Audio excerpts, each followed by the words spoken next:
The quiet power of validation. There's a moment most adults recognize even if they can't name it.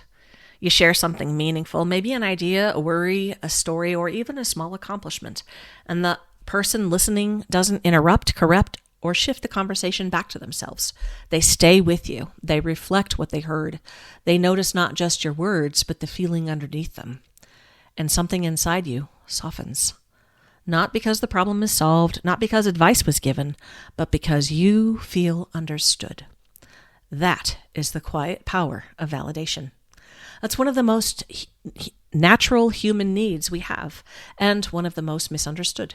Validation doesn't mean agreeing, doesn't mean fixing, it doesn't mean telling someone everything is okay.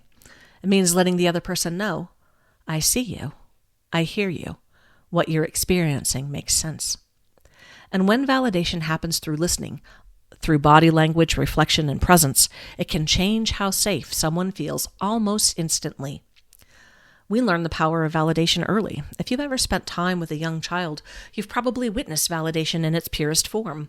A child may stack blocks and turn to you with wide eyes, look what I made. And when you pause, lean in, and respond with genuine attention, you worked really hard on that tower. You look proud of it. Something remarkable happens. They light up. Their shoulders lift. Their smile widens. Their entire body seems to say, you saw me. It's not the blocks that matter. It's the recognition.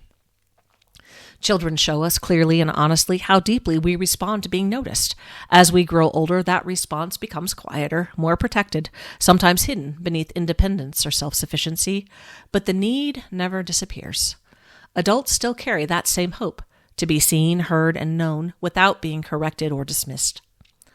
Why validation feels so powerful. Validation works because it helps regulate the nervous system. When someone feels misunderstood, dismissed, or rushed past, their body often moves into defense. Their thoughts speed up, emotions intensify, conversations then become arguments or shutdowns. But when someone feels accurately heard, the nervous system begins to settle. The brain shifts from survival mode into a space where reflection, clarity, and connection are possible. This is why validation is often the doorway to emotional safety. Not because it changes the situation, because it changes how safe someone feels inside it. How listening creates validation. True validation rarely comes from carefully chosen words alone. It comes from how we listen. Body language speaks first. Turning towards someone instead of multitasking, making eye contact without staring, nodding gently, softening your posture. These signals quietly communicate, you matter enough for me to be fully here. Then comes reflection, one of the most powerful listening tools available. Reflecting means offering back what you heard using the speaker's own language and emotional tone. Not rewarding their experience into something more comfortable, no. Not summarizing it into a device, no. Rather, simply showing that you understood. For example, it sounds like you felt overlooked in that meeting. You're so proud of how hard you worked, and you're also exhausted. You really wanted that conversation to go differently. When the reflection is accurate, people often exhale without even realizing they were holding their breath. That exhale is validation in process. It's happening. Validation is not agreement. One of the biggest misconceptions about validation is that it means agreeing with someone's perspective or behavior. It doesn't. You can validate someone's emotional experience while still holding your own boundaries or beliefs. For example, I can hear how frustrated you are. That sounds incredibly disappointing. I understand why that felt hurtful. None of these statements require you to change your opinion. They simply acknowledge that the other person's internal experience is real to them. Validation doesn't erase differences. It makes conversation safe enough for differences to exist without escalating into disconnection. Why validation gets harder as we age.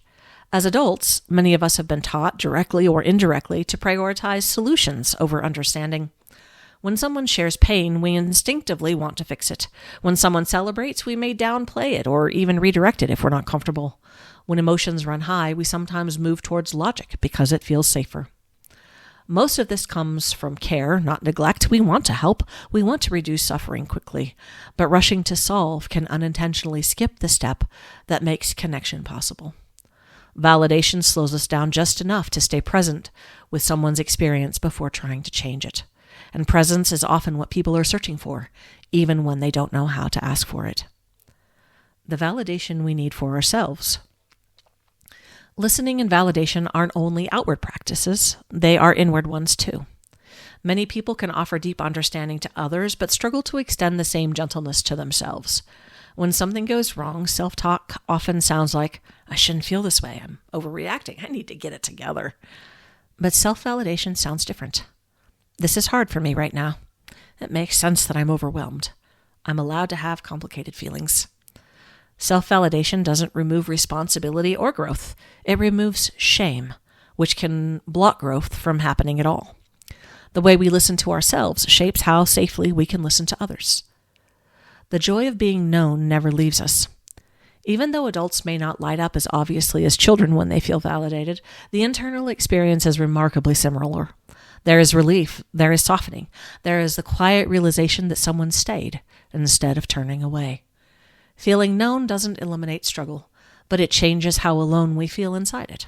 And that changes everything. A practice you can try. The next time someone shares something meaningful with you, try this. Pause before responding. Notice their body language and tone. Reflect back one feeling and one piece of content that you heard. It might sound like, you sound really discouraged about how that turned out. You're excited about this opportunity, and it also feels overwhelming. You don't have to say more. Often it's enough. When you need validation too. Many people are the listeners in their families, workplaces, or friendships. They hold space for others while quietly carrying their own experiences without a place to put them down. If that feels familiar, it makes sense that you might need validation too. Hold offers confidential listening, a space where your words and feelings are received without interruption, correction, or advice, a place where you can hear yourself think and feel understood in the process. Because validation isn't something we outgrow.